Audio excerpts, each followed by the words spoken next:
Hello, we are live at 11:05, and Josh just told me what the description of what this show was. So it's the Larry and Larry show, and I think we'll start with. All right, here's my advice, and I know I'm going to do this. When I go to vote this year, I'm going to make sure that there is no hanging chad. Okay, because if it gets close in Florida and Hillary loses, I guarantee we'll have a contested election. So no hanging chad. When you vote this year, make sure you push it all the way through. Got that? Okay, we're good. This is going to be a quick tip here. I'm putting the hood on. This is Larry's car. Got the hood. It fits. Sort of good.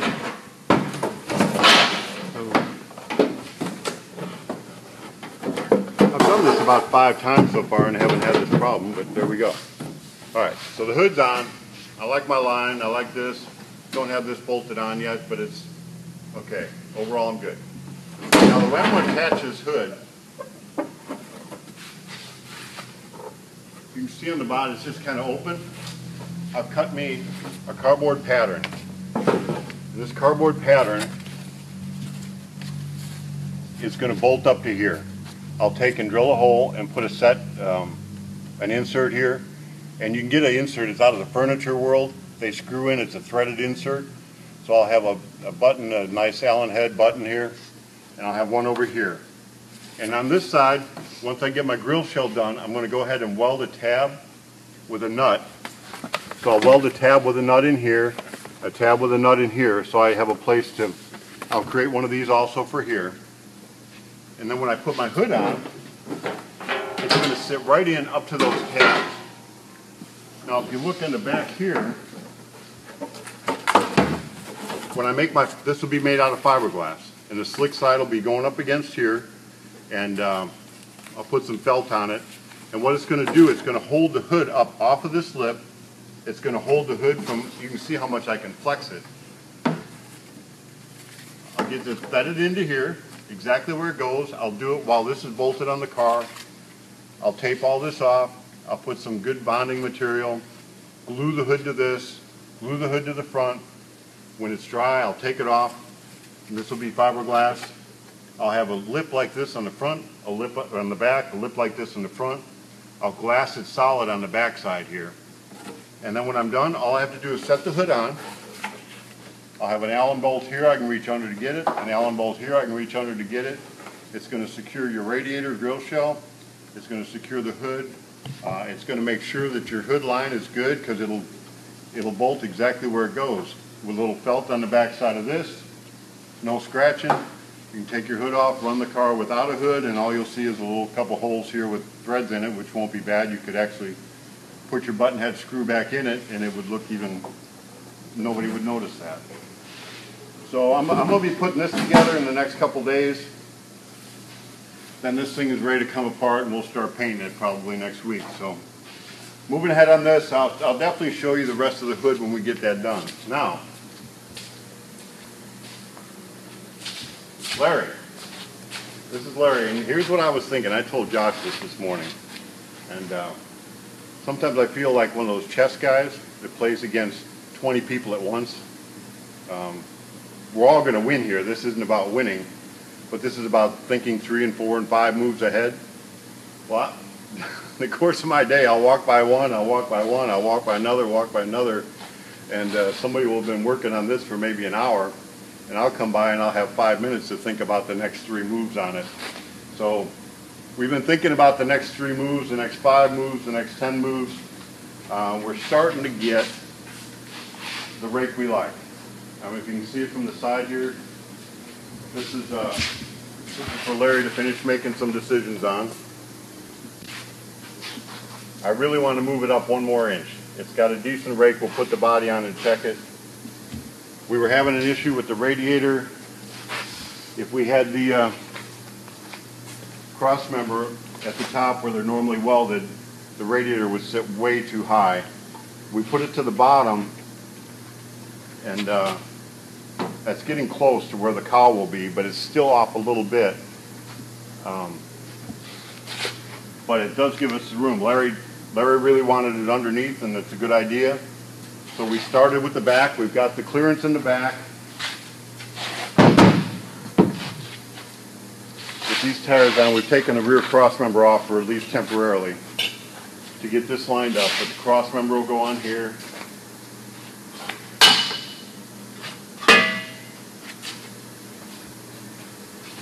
Go up here. The wheels are a little wider than maybe we would have liked, but it all looks really well.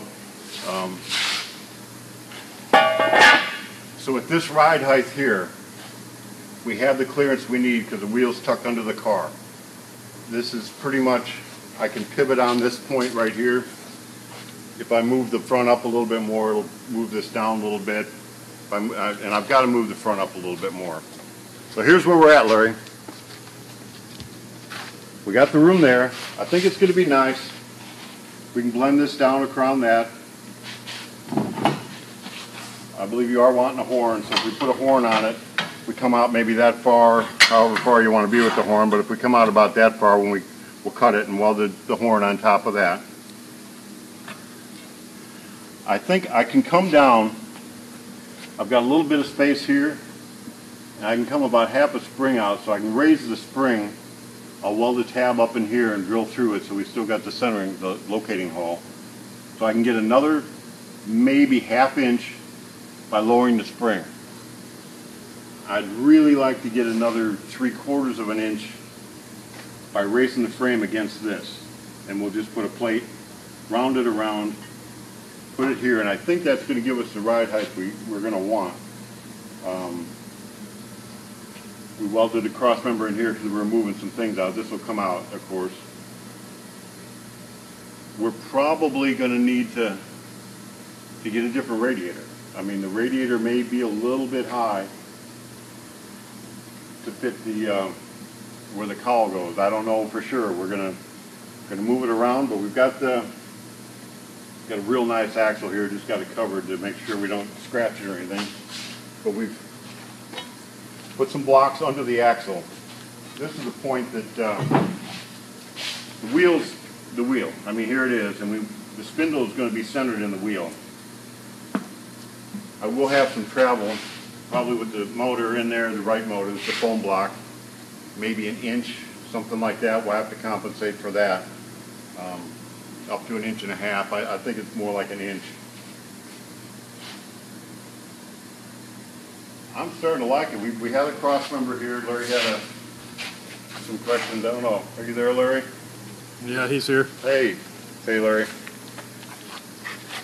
So you're down, you're below, you're underneath. This is your transmission cross member. Our angle's pretty good. We've got it tacked on the back. We're not exactly sure how we're going to get the springs on yet, but we definitely have an idea. I've got a couple brackets made we're going to cut and modify and do that. So we'll get the springs. Do we have the coilovers already? Yes. Okay. There are these nice ones right here. Black springs with a... Yeah, these are nice with these QA1. No, Viper. Viper, okay. Super Bell, Pete and Jake's. Okay, so hopefully we got the right height here.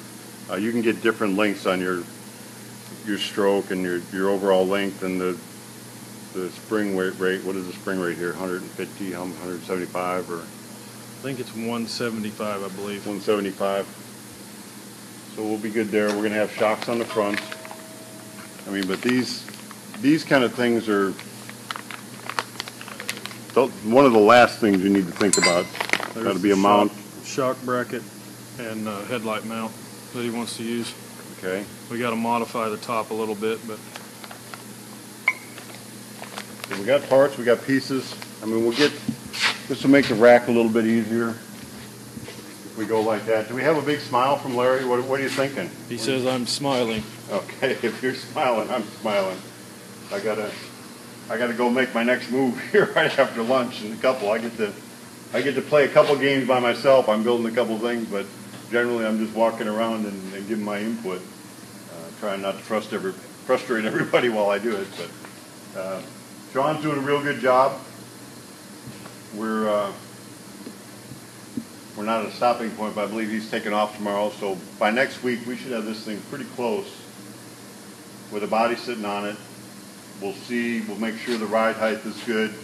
You can get a view of it from the side, and we'll move ahead. I guess you got the wheels coming.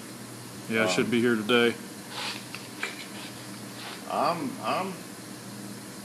starting to like what I see here. I think it's going to be real nice. So this is a tall T. In case anybody's not been following this, it's a tall T with interiors coming together. We're going to do this not quite a turnkey. Larry's going to put his own wiring in. Are we putting the wiring in? Yes. Okay, so he's going to just terminate the motor and finish up the motor parts. Got a real cool serpentine setup for the motor, and this should be a really, really tough car. Larry's coupe coming together. It's looking good. I like all the fenders on it and everything's fitting good. You'll see that coming up. We're buffing the body on Kevin's car. Kevin, yep. That's a blue, real dark blue 27. They were kind of wanting to rush through it and get the body on before it was buffed and get that knocked out, but that'll be coming together next week. Today's only Thursday, but we got a lot of projects going on. Yesterday we put up a couple of videos, paint videos. I did them, I don't know, several years ago, but a lot of paint information in that. We were at the paint store, and a lot of good information. If you are in the middle of painting or wanting to paint, I would recommend you look at it. It's not so much a hands-on technical sanding, but it's an overview of the paints that are available and kind of the technique to use when you're going to take whether you go enamel or lacquer is way gone, but urethane type or something like that. So that was yesterday.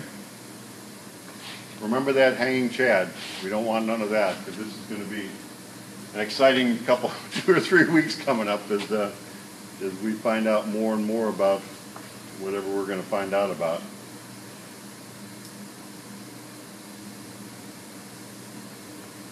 I do have my Great America hat ordered, though. Am I going to be allowed to make America great again? Okay, a gift is a tangible reminder to the recipient that your happiness is important to you. Wait a minute, let me try that again. A gift is a tangible reminder to the recipient that their happiness is important to you. That's a good one. We really, from Spirit here, we hope we're doing this as, in a sense, a gift to help you accomplish that dream, accomplish that goal. I mean, this is about not competing with each other, about building on ideas and coming together with something cool. And I mean, being happy about it, being excited about it, being a community about it. So, Larry, you're smiling, I'm smiling. We've kind of struggled through this a little bit, but not too bad. I think it's going to look really good. This is Larry's idea to lower it. He was set on that. I kept saying, well, let me start by putting it where it belongs, and we'll see where it has to go from there. That's going to be a good look. By the time we clean it around here, remember you got to gusset everything, and you just can't have something hanging. But we can strengthen this up here with them horns coming down. Grill show on it. This is going to have the look that you've been talking about, I'm sure of it. So for today, thanks for joining us. We'll see you again tomorrow.